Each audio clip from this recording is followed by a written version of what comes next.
Class 8 subject science with chapter is friction. आपका chapter क्या है? Friction. In this chapter we have study about what is friction, types of friction and advantage and disadvantage of friction. इस chapter में हम friction क्या है, उसके types और advantage और disadvantage पढ़ चुके थे. जब हम advantage और disadvantage पढ़ रहे थे तो हमारे daily life में friction force जो है कहीं पे harmful भी है और कहीं पे useful भी है. जैसे हम किसी ऑब्जेक्ट की पोजीशन या फिर उसको मोशन में लाने के लिए ज़्यादा फोर्स अप्लाई करना पड़ता है क्योंकि वहाँ पे फ्रिक्शन फोर्स लगते हैं. और अगर फ्रिक्शन फोर्स नहीं रहेगा तो हम वॉक नहीं कर पाएंगे. We can walk because of friction. हम वॉक करते हैं फ्रिक्शन फोर्स के चलते. अगर फ्रिक्शन फोर्स नहीं लगेंगे तो क्या होगा, हम स्लिप कर जाएंगे, गिर जाएंगे. तो फ्रिक्शन फोर्स एक ऐसे टाइप का फोर्स है जो हमारे लिए यूजफुल भी है एंड हार्मफुल भी है. मीन्स इसके डिसएडवांटेज भी है एंड एडवांटेज भी है. सो जहाँ पे हमें फ्रिक्शन फोर्स के डिसएडवांटेज हो रहे हैं तो हम कैसे फ्रिक्शन फोर्स को इंक्रीज कर सकते हैं, या फिर जहाँ पे हमारे लिए फ्रिक्शन फोर्स का ज़्यादा ज़रूरी है तो हम कैसे उसको इंक्रीज करवा सकते हैं, या फिर अगर हमें फ्रिक्शन फोर्स कम चाहिए तो हम कैसे फ्रिक्शन फोर्स को डिक्रीज करेंगे. So today we are going to study about how we can decrease और मिनिमाइज फ्रिक्शन. हम आज क्या पढ़ेंगे कि कैसे फ्रिक्शन फोर्स को हम डिक्रीज कर सकते हैं या मिनिमाइज कर सकते हैं.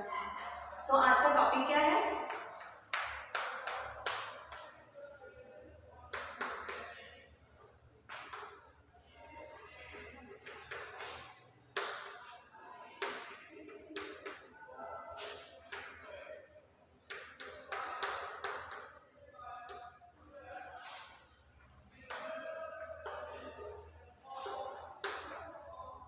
फ्रिक्शन फोर्स को डिक्रीज करना है. मीन्स आपको क्या करना है, कुछ ऐसा करना है जिससे फ्रिक्शन फोर्स किसी ऑब्जेक्ट पे लग रहे हैं, उसके सरफेस पे लग रहे हैं तो वो डिक्रीज हो जाए. तो पहले हम ये जान लेते हैं कि फ्रिक्शन फोर्स लगता क्यों है. फ्रिक्शन फोर्स जब दो ऑब्जेक्ट के सरफेस एक दूसरे से कॉन्टैक्ट में आते हैं तो वहाँ पे फ्रिक्शन फोर्स लगता है. अगर ऑब्जेक्ट इस डायरेक्शन में मूव कर रहा है तो फ्रिक्शन फोर्स इस डायरेक्शन में लगेगा, और अगर आपका ऑब्जेक्ट इस डायरेक्शन में मूव कर रहा है तो फ्रिक्शन फोर्स किस डायरेक्शन में लगेगा, इस डायरेक्शन में लगेगा. ये आप जानते हैं.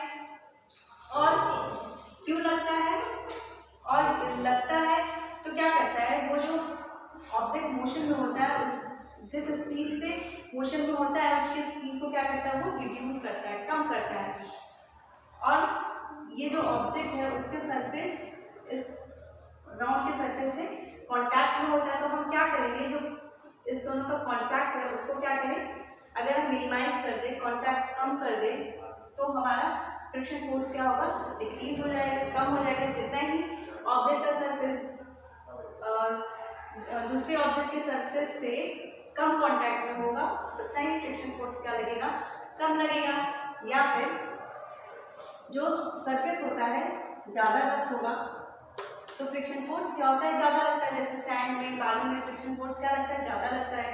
और जो टाइल्स वाले सरफेस होते हैं, टाइल्स होता है, वहाँ पे फ्रिक्शन फोर्स कम लगता है क्योंकि टाइल्स में वो क्या है, स्मूथ है और रफनेस वहाँ पे कम है. जितने भी सॉलिड सरफेस होते हैं उनमें रफनेस है, बट किसी सॉलिड सरफेस में रफनेस ज़्यादा होता है, किसी सॉलिड सरफेस में रफनेस कम होता है. तो रफनेस होता है सॉलिड सरफेस में, इसीलिए फ्रिक्शन लगता है. तो अगर हम रफनेस को भी कम कर दें तो हमारा फ्रिक्शन फोर्स क्या होगा, डिक्रीज हो जाएगा.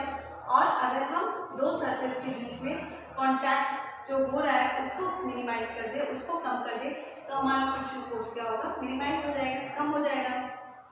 क्योंकि फ्रिक्शन फोर्स क्या होता है, जब दो सरफेस के ऑब्जेक्ट कांटेक्ट में आते हैं तभी फ्रिक्शन फोर्स लगता है. क्योंकि फ्रिक्शन फोर्स क्या है, एक टाइप का कांटेक्ट फोर्स का एग्जाम्पल है.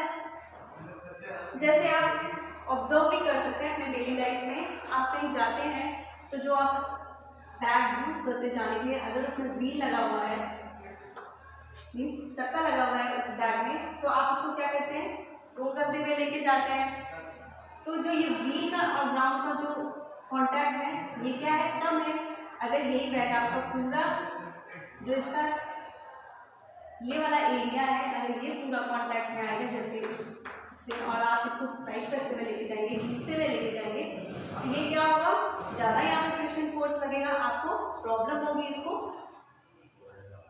जो डिस्टेंस कवर करेंगे या फिर जिस डायरेक्शन में मूव करेंगे। और अगर आप इसमें व्हील लगा ले रहे हैं तो क्या हो रहा है, आप इसको इजीली मूव करा सकते हैं। तो क्या हो रहा है, इसमें क्या हो रहा है, सिर्फ व्हील का ही जो सरफेस है वो कांटेक्ट में आ रहा है, बट इसमें पूरा सरफेस इसका कांटेक्ट में आ रहा है। तो जितना ही हम किसी ऑब्जेक्ट के सरफेस को कम कर देंगे, कांटेक्ट में कम आएगा, तो फ्रिक्शन फोर्स कम लगेगा। और अगर रफनेस को भी दूर कर रहे हैं तो क्या होगा, आपका फ्रिक्शन फोर्स मिनिमाइज हो जाएगा। जैसे एग्जाम्पल के लिए आप कैरम बोर्ड खेलते हैं, कैरम बोर्ड में क्या करते हैं, उसके सरफेस खेलने में आप क्या करते हैं, पौधे को वहाँ पे पुट करते हैं। क्यों पुट करते हैं, क्योंकि जो कैरम का जो है उसमें क्या हो, स्मूथ आ जाए और फ्रिक्शन फोर्स कम लगे, जिससे क्या हो, कैरम आपको इजी मूव हो। तो वहाँ पे आप पाउडर डाल के उसकी सरफेस जो कांटेक्ट में आ रहे हैं, स्ट्राइक और जो कैरम का ये है वो पाउडर डालने से क्या हो जा रहा है, स्मूथ हो जा रहा है, क्योंकि पाउडर क्या कर रहा है, पूरे सरफेस को कवर कर ले रहा है, जिससे जो आपका स्ट्राइक है वो क्या हो रहा है, कैरम की सरफेस से कम कांटेक्ट में आ रहा है। और वहाँ पे क्या हो रहा है, फ्रिक्शन फोर्स डिक्रीज करवा रहे हैं, आप डिक्रीज कर रहे हैं। या फिर आप जो डोर या विंडो को ओपन और क्लोज करते हैं, जो आपका ये डोर है, तो ये आप इसको ओपन और क्लोज करते हैं, तो यहाँ पे क्या होता है, कभी कभी कुछ क्रैकिंग साउंड सुनाई देता है आपको। तो आप क्या करते हैं, वहाँ पे ऑयल डालते हैं। ऑयल डालने से क्या होता है, आपका ये स्मूथ हो जाता है, इजीली ओपन और क्लोज हो जाता है। तो ये आप डेली लाइफ में यूज कर रहे हैं फ्रिक्शन को डिक्रीज और मिनिमाइज करने में, बट आपको समझना पड़ेगा कि आपको कहाँ पे फ्रिक्शन फोर्स को आप ऐसा क्या कर सकते हैं कि जिससे फ्रिक्शन फोर्स क्या करें, डिक्रीज कर जाए। या फिर हम क्या करते हैं, एक स्ट्रीमलाइन बॉडीज जो ऑब्जेक्ट होता है उसको क्या करते हैं, एक स्पेशल टाइप का शेप देते हैं, जिससे क्या हो, वो कम कांटेक्ट में आए दूसरे सरफेस से। जैसे यहाँ पे है व्हील, इसको दे दिए, जिससे कम कांटेक्ट में आ रहा है। तो ये बैक का पूरा सरफेस क्या हो रहा है, सिर्फ व्हील का सरफेस कांटेक्ट में है, इसका पूरे बैक का सरफेस कांटेक्ट में नहीं है। या फिर जो बोट होता है, एरोप्लेन होता है, उसको भी हम क्या करते हैं, डिजाइन करते हैं, जिससे हमारा फ्रिक्शन फोर्स कम लगे और जो एनर्जी वेस्ट हो रहा है वो एनर्जी वेस्ट ना हो। क्या करते हैं आप, जो कार है, जो व्हीकल्स है, उस सब में हम व्हील्स यूज करते हैं।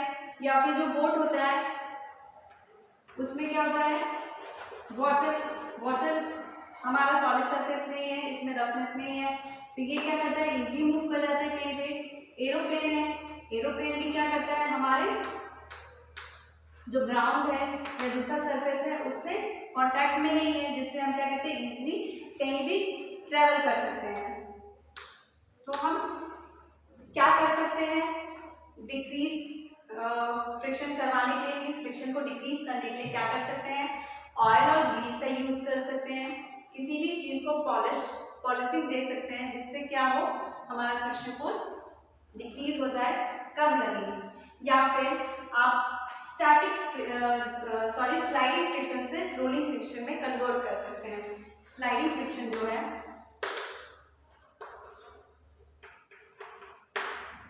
स्लाइडिंग फ्रिक्शन से आप इसमें कन्वर्ट करें रोलिंग फ्रिक्शन में। क्यों इसमें कन्वर्ट करना आपको स्लाइडिंग से रोलिंग में, क्योंकि जब हम टाइप्स ऑफ फ्रिक्शन में पढ़ रहे थे तो सबसे ज्यादा फ्रिक्शन फोर्स किसमें लग रहा था, स्टैटिक फ्रिक्शन में, उसके बाद आपका स्लाइडिंग फ्रिक्शन में, एंड सबसे कम मिनिमम फ्रिक्शन फोर्स किसमें लग रहा था, रोलिंग फ्रिक्शन में। सबसे ज्यादा स्टैटिक फ्रिक्शन में आपका लगता है friction force,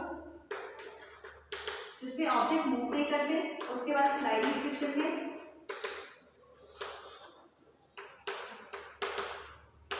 and then rolling friction में।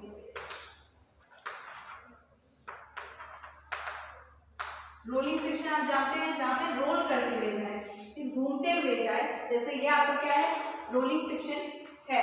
और स्लाइडिंग फ्रिक्शन कौन सा है, ये है। तो आपको जब आप किसी भी ऑब्जेक्ट को स्लाइड करते हुए, मीन्स खींचते हुए लेके जाएंगे, तो आपका फ्रिक्शन फोर्स ज्यादा लगेगा। और रोलिंग फ्रिक्शन में क्या हो रहा है, फ्रिक्शन फोर्स कम हो रहा है। क्यों कम हो रहा है, क्योंकि हम खींचते हुए लेके जा रहे हैं, और जो एक सरफेस, जो ऑब्जेक्ट का एक सरफेस है, दूसरे ऑब्जेक्ट के सरफेस से क्या हो रहा है, कम कांटेक्ट में आ रहा है, कम टच में आ रहा है, जिससे हमारे क्या हो रहा है, फ्रिक्शन फोर्स डिक्रीज हो जा रहा है। तो हम ऐसा कुछ करें जो स्लाइडिंग फ्रिक्शन से रोलिंग फ्रिक्शन में हम कन्वर्ट कर दें, जैसे यहाँ पे। और हम एक और क्या कर सकते हैं, स्ट्रीमलाइन बॉडीज का प्रोवाइड कर सकते हैं किसी ऑब्जेक्ट को, जैसे बोट हो गए, एरोप्लेन हो गए, ये सब क्या है, स्ट्रीमलाइन बॉडी है जो वाटर और एयर में क्या करते हैं, ट्रेवल कर सकते हैं, जा सकते हैं। जो लैंड में जो व्हीकल्स चलते हैं वो ज़्यादा टाइम लेते हैं, ज़्यादा फोर्स लेते हैं, उसमें डीजल पेट्रोल ये सब क्या होता है, उसमें ज़्यादा टाइम भी जाता है, हमारा वेस्टेज एनर्जी भी जाता है, क्योंकि फ्रिक्शन फोर्स वहाँ पे ज़्यादा लगते हैं। तो आपने समझा कि हम फ्रिक्शन फोर्स को कैसे डिक्रीज कर सकते हैं। क्या कर सकते हैं, जो ऑब्जेक्ट, एक ऑब्जेक्ट दूसरे ऑब्जेक्ट के सरफेस से टच में आ रहा है, कांटेक्ट में आ रहा है, आपको क्या करना है, उसको कम करना है, क्योंकि फ्रिक्शन फोर्स तभी अप्लाई होगा जब एक सरफेस दूसरे सरफेस से कांटेक्ट में हो, और जितना ही कांटेक्ट में होगा उतना ही फ्रिक्शन फोर्स अप्लाई होगा। जैसे आप एग्जाम्पल में यहाँ देख सकते हैं, जितना ही जो सरफेस जितना ही दूसरे सरफेस के कांटेक्ट में होंगे फ्रिक्शन फोर्स ज़्यादा लगेगा, यहाँ पे कम लग रहा है क्योंकि ये कम कांटेक्ट में है। और क्या कर सकते हैं आप, जो रफनेस है, जो सरफेस का रफनेस है उसको मिनिमाइज कर रहे हैं, कर रहे हैं। जैसे यहाँ पे आप ऑयल ये सब यूज कर रहे हैं, या फिर आप पाउडर यूज कर रहे हैं, कैरामेल, तो ये सब क्या कर रहे हैं आप यहाँ पे कांटेक्ट में भी क्या हो रहा है, इसका कांटेक्ट भी कम करवा रहे हैं, और जो सरफेस है उसको स्मूथ बना रहे हैं, रफनेस से स्मूथ कर रहे हैं, जिससे क्या हो, फ्रिक्शन फोर्स कम लगे। तो आप समझे कि कैसे हम फ्रिक्शन फोर्स को डिक्रीज या मिनिमाइज कर सकते हैं। तो ये आपने जाना, और इससे पहले आपने क्या जाना कि फ्रिक्शन फोर्स लगता क्यों है। जब हम ये जान जाएंगे कि फ्रिक्शन फोर्स लग क्यों रहा है, तो उसको मिनिमाइज या इंक्रीज करवा सकते हैं कुछ टेक्निक यूज करके। तो फ्रिक्शन फोर्स क्यों लगता है, क्योंकि रफनेस, जो सरफेस में जितना ही रफनेस होगा फ्रिक्शन फोर्स उतना ही ज़्यादा लगेगा। आप जान रहे हैं, ये हम पहले भी पढ़ चुके हैं। और क्या, जितना ही कॉन्टैक्ट में रहेंगे उतना ही फ्रिक्शन फोर्स ज़्यादा लगेगा। तो हमने क्या किया, उसका जो कांटेक्ट हो रहा है उसको कम कर रहे हैं, और उसके रफनेस को कम कर देंगे तो हमारा फ्रिक्शन फोर्स अपने आप ही क्या होगा, डिक्रीज हो जाएगा। तो कैसे डिक्रीज कर सकते हैं, ऑयल का यूज करके क्या कर सकते हैं, सरफेस को स्मूथ बना सकते हैं।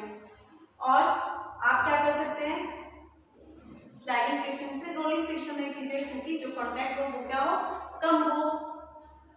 और क्या कर सकते हैं, हम किसी ऑब्जेक्ट को उसको स्पेशल शेप दे सकते हैं, प्रोवाइड कर सकते हैं, जिससे क्या हो, वो एयर और वाटर में जाए, जिससे क्या हो, फ्रिक्शन फोर्स कम लगे। तो आज हमने क्या देखा, आज हमारा टॉपिक क्या था, डिक्रीजिंग एंड मिनिमाइजिंग फ्रिक्शन, कैसे हम फ्रिक्शन फोर्स को डिक्रीज कम कर सकते हैं। नेक्स्ट हम वीडियो में क्या देखेंगे कि कैसे हम फ्रिक्शन फोर्स को इंक्रीज कर सकते हैं, क्योंकि अपने डेली लाइफ में हमें कहीं पे फ्रिक्शन फोर्स कम चाहिए और कहीं पे फ्रिक्शन फोर्स क्या हो, ज़्यादा चाहिए। तो हम अपने लाइफ को इजी वे में करने के लिए फ्रिक्शन फोर्स को डिक्रीज या फिर इंक्रीज कर सकते हैं। तो हमने डिक्रीज देख लिया, नेक्स्ट वीडियो में हम कैसे फ्रिक्शन फोर्स को इंक्रीज कर सकते हैं ये स्टडी करेंगे। Now thank you.